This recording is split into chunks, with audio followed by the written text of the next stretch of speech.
महाभारत अर्जुन की प्रतिज्ञा। महाभारत का भयंकर युद्ध चल रहा था। लड़ते लड़के अर्जुन रणक्षेत्र से दूर चले गए थे।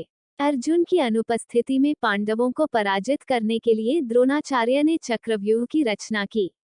अर्जुन पुत्र अभिमन्यु चक्रव्यूह भेदने के लिए उसमें घुस गया। उसने कुशलतापूर्वक चक्रव्यूह के 6 चरण भेद लिए, लेकिन 7वें चरण में उसे दुर्योधन, जयद्रथ आदि 7 महारथियों ने घेर लिया और उस पर टूट पड़े।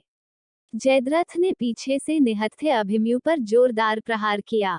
वह वार इतना तीव्र था कि अभिमन्यु उसे सहन नहीं कर सका और वीरगति को प्राप्त हो गया।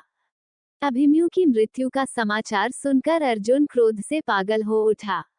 उसने प्रतिज्ञा की कि यदि अगले दिन सूर्यास्त से पहले उसने जयद्रथ का वध नहीं किया तो वह आत्मदाह कर लेगा। जयद्रथ भयभीत होकर दुर्योधन के पास पहुंचा और अर्जुन की प्रतिज्ञा के बारे में बताया। दुर्योधन उसका भय दूर करते हुए बोला, चिंता मत करो मित्र, मैं और सारी कौरव सेना तुम्हारी रक्षा करेंगे। अर्जुन कल तुम तक नहीं पहुंच पाएगा, उसे आत्मदाह करना पड़ेगा। अगले दिन युद्ध शुरू हुआ। अर्जुन की आंखें जयद्रथ को ढूंढ रही थीं, किंतु वह कहीं नहीं मिला। दिन बीतने लगा। धीरे धीरे अर्जुन की निराशा बढ़ती गई। यह देख श्री कृष्ण बोले, पार्थ, समय बीत रहा है और कौरव सेना ने जयद्रथ को रक्षा कवच में घेर रखा है। अतः तुम शीघ्रता से कौरव सेना का संहार करते हुए अपने लक्ष्य की ओर बढ़ो।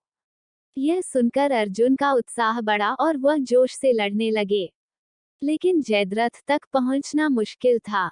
संध्या होने वाली थी। तब श्री कृष्ण ने अपनी माया फैला दी। इसके फलस्वरूप सूर्य बादलों में छिप गया और संध्या का भ्रम उत्पन्न हो गया। संध्या हो गई है और अब अर्जुन को प्रतिज्ञावश आत्मदाह करना होगा, यह सोचकर जयद्रथ और दुर्योधन खुशी से उछल पड़े। अर्जुन को आत्मदाह करते देखने के लिए जयद्रथ कौरव सेना के आगे आकर अट्टहास करने लगा।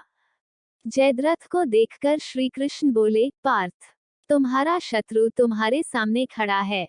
उठाओ अपना गांडीव और वध कर दो इसका। वह देखो अभी सूर्यास्त नहीं हुआ है।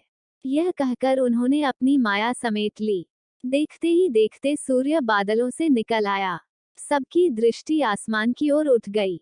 सूर्य अभी भी चमक रहा था। यह देख जयद्रथ और दुर्योधन के पैरों तले जमीन खिसक गई। जयद्रथ भागने को हुआ, लेकिन तब तक अर्जुन ने अपना गांडीव उठा लिया था।